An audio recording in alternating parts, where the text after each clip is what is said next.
Delhi board of school education के गठन की अप्रूवल दे दी है। दिल्ली में अलग से अब एक Delhi board of school education बनाया जाएगा। सबको नमस्कार। आज जो ऐलान मैं करने जा रहा हूँ उसका असर केवल दिल्ली की शिक्षा व्यवस्था नहीं, मैं समझता हूँ कि भविष्य में हमारे देश की शिक्षा व्यवस्था पर भी बहुत गहरा असर पड़ने वाला है। आज हम लोगों ने दिल्ली की कैबिनेट में Delhi board of school education के गठन की अप्रूवल दे दी है। दिल्ली में अलग से अब एक Delhi board of school education बनाया जाएगा। ये कोई मामूली बोर्ड शिक्षा बोर्ड नहीं है। जैसे हर राज्य का अपना एक शिक्षा बोर्ड होता है, तो ऐसा नहीं है कि अब दिल्ली में हमारी सरकार है तो हमने तय किया कि हम भी एक अपना अलग शिक्षा बोर्ड बनाएंगे। ऐसा नहीं है। ये शिक्षा बोर्ड बनाने की ज़रूरत क्यों पड़ी और इस शिक्षा बोर्ड के ज़रिए हम क्या हासिल करना चाहते हैं। पूरा देश देख रहा है कि पिछले 6 साल के अंदर दिल्ली की शिक्षा व्यवस्था के अंदर क्रांतिकारी परिवर्तन हुए हैं। पिछले 6 साल में सबसे पहले हमने ये यात्रा शुरू की कि हमने दिल्ली के बजट का लगभग 25% हर वर्ष बजट का 25% पैसा शिक्षा के ऊपर खर्च करना चालू कर दिया। इससे क्या हुआ? सरकारी स्कूलों की शानदार बिल्डिंग बनने लगी, स्कूलों के अंदर अच्छी लैब्स बनने लगी, स्कूलों के अंदर अच्छे कमरे बनने लगे, स्कूलों के अंदर अच्छे ऑडिटोरियम बनने लगे, स्कूलों में स्विमिंग पूल्स बनने लगे, स्कूलों की साफ़ सफाई की व्यवस्था अच्छी होने लगी, स्कूलों की सिक्योरिटी अच्छी होने लगी, स्कूलों के अंदर टॉयलेट्स अच्छे हुए, स्कूलों के क्लासरूम्स के अंदर अच्छे डेस्क आने लगे, अच्छे ब्लैक बोर्ड्स आने लगे। एक तरह से पूरा जो सरकारी स्कूलों का ढांचा था जो कि हीन भावना से ग्रसित था, प्राइवेट स्कूलों के अंदर अच्छा इंफ्रास्ट्रक्चर होता था, सरकारी स्कूलों के बच्चों के अंदर एक हीन भावना होती थी। जब सरकारी स्कूलों पे हमने 25% बजट खर्च करना चालू किया तो सरकारी स्कूलों का पूरा काया पलट होने लगा। दूसरा बड़ा परिवर्तन हमने किया कि अपने टीचर्स को और प्रिंसिपल्स को बहुत बड़े स्तर के ऊपर हमने ट्रेनिंग करने के लिए भेजा। हमने उन्हें कैम्ब्रिज भेजा, सिंगापुर भेजा, फिनलैंड भेजा, अमेरिका भेजा, कनाडा भेजा, IIM लखनऊ भेजा, IIM अहमदाबाद भेजा। हमारे ढेर सारे टीचर्स और प्रिंसिपल्स वहाँ से ट्रेनिंग करके लौटे। हमने अपने बच्चों को फॉरेन भेजना चालू किया। हमने अपने बच्चों को केमिस्ट्री, फिजिक्स, मैथ्स के ओलंपियाड के लिए विदेशों में भेजा। हमारे बच्चों ने भारत का नेतृत्व किया और कई जगहों से हमारे दिल्ली के बच्चे मेडल जीत के लौटे। जब ये टीचर्स और बच्चे वापस लौटे तो इनके अंदर एक ज़बरदस्त आत्मविश्वास था और कुछ कर गुजरने की इच्छा थी।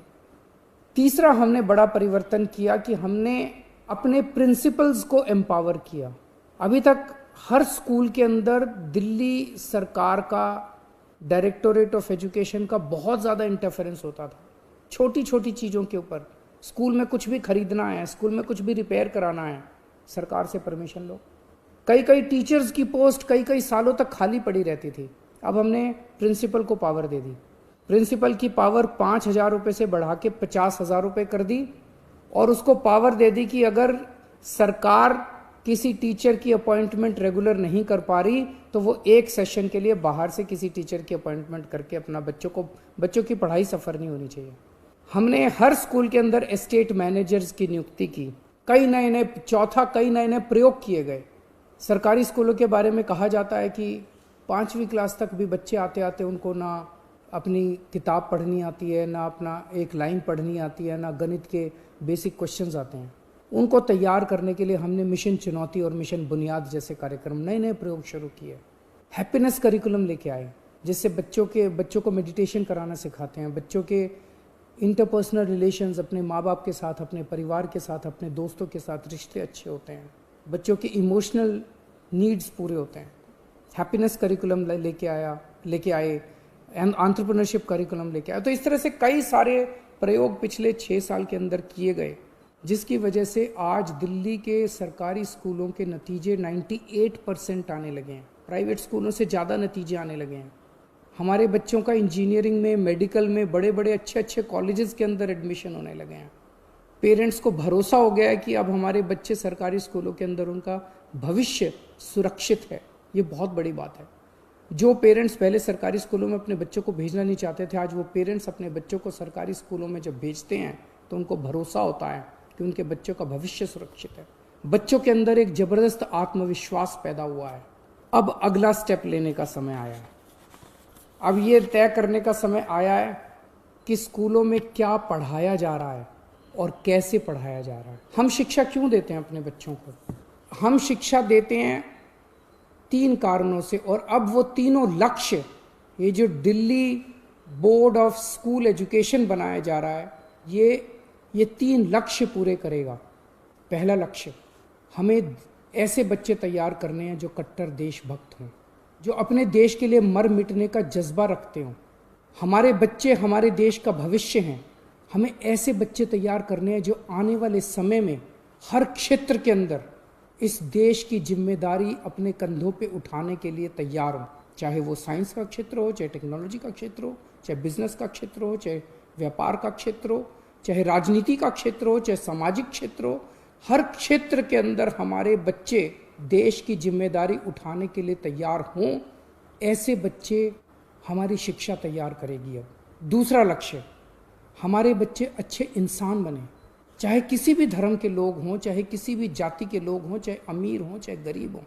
ये सारी दीवारें तोड़ के एक दूसरे को इंसान समझना है और अपना जीवन एक तरफ जहाँ अपने परिवार के लिए, दूसरे अपने परिवार को पालना है, दूसरी तरफ अपने समाज को और दूसरे इंसानों के लिए निस्वार्थ भाव से अपना जीवन जीना है। ऐसे बच्चे बोर्ड तैयार करेगा।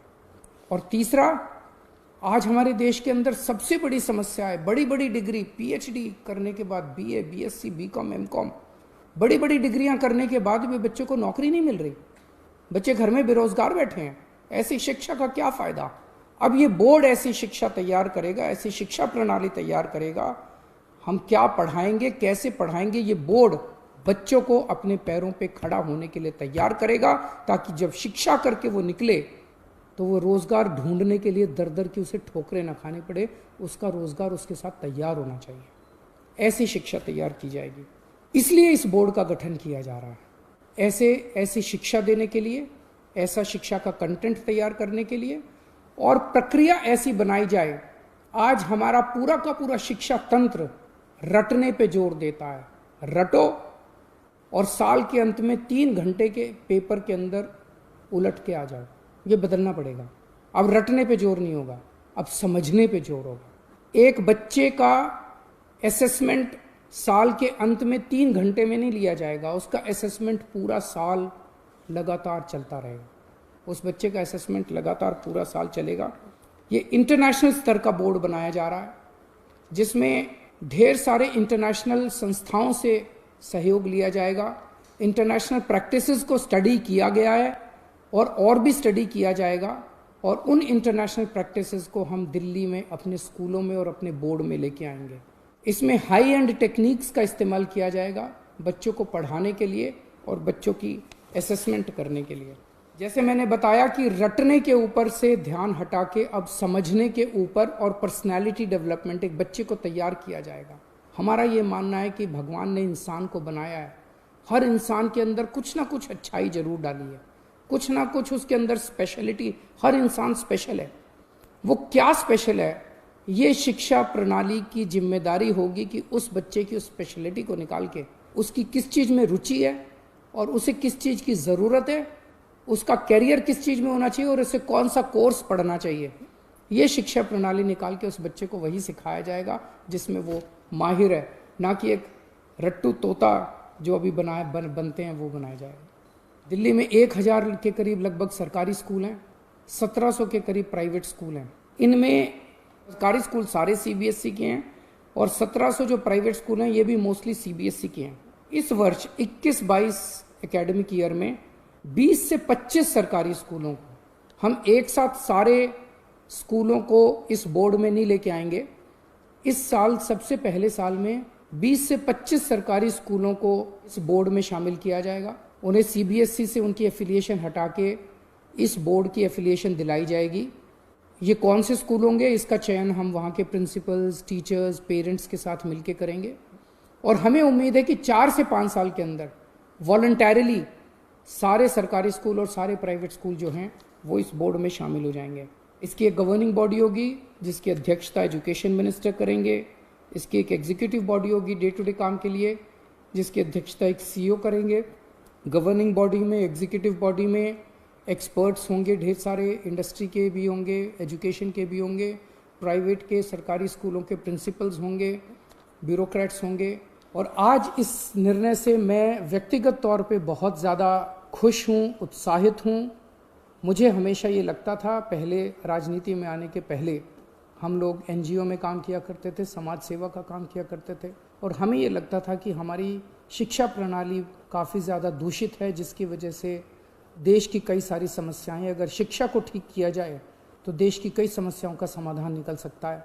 पिछले 6 साल की हमारी यात्रा काफ़ी अच्छी रही, और मैं समझता हूँ कि अब ये जो अगला चरण है जिसमें इस बोर्ड का गठन किया जा रहा है, इसके ज़रिए शिक्षा के क्षेत्र में परिवर्तन होगा, और हमारे जो बच्चे शिक्षित होकर निकलेंगे वो एक तरफ देश की बागडोर संभालने के लिए तैयार होंगे, और दूसरी तरफ अपने परिवार को पालन पोषण करने के लिए भी तैयार होंगे, अच्छे इंसान बनेंगे।